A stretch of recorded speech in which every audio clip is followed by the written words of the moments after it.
I have been deeply immersed in this issue, in this international debate, for decades.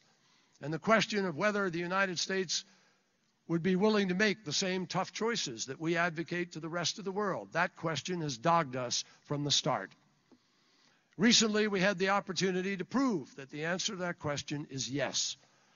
This past Friday, I informed President Obama of the State Department's my determination that permitting the construction of the Keystone XL pipeline is not in the national interest of the United States.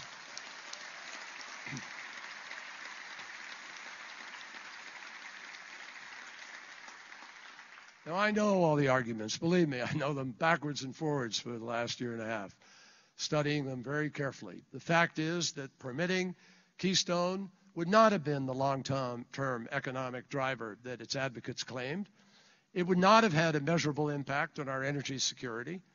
And it would have been basically irrelevant when it comes to gas prices for American consumers, which are already coming down, as you know.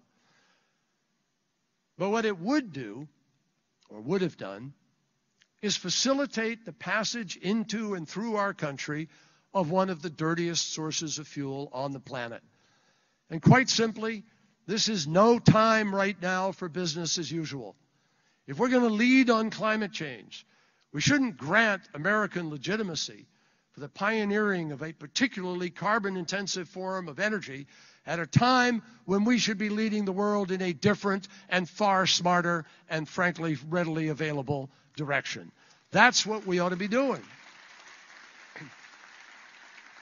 Already 4 times as many Americans, get this, 4 times as many Americans are employed by renewable energy companies today than they're employed by the fossil fuel industry. Clean energy job growth is happening at double the rate of the economy writ large. And the solar industry is growing at 10 times that rate.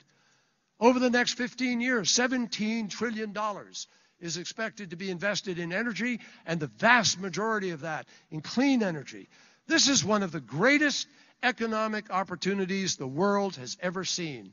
And if we continue to make smart choices, American businesses and American workers stand to benefit enormously. With this in mind, last month I convened the Secretary's Climate and Clean Energy Investment Forum with 300 of the world's top investors, energy innovators, and public policy experts, all focused on expanding clean energy development around the world. Make no mistake, America's choices matter to the rest of the world.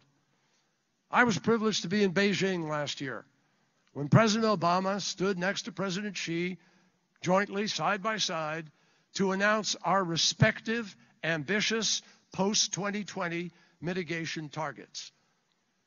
That didn't just happen. We'd gone over there the year before and sat with the Chinese who were opposed to what we were trying to do in Copenhagen and in Kyoto. And we talked them through it and pointed out how this is opening markets for all of us. That moment brought new hope for the potential of landmark progress leading into the Paris negotiations. And I am pleased to say that as a result of China and the United States standing up and announcing together that we would together announce our intended national determined contributions to reductions, INDCs as they're called.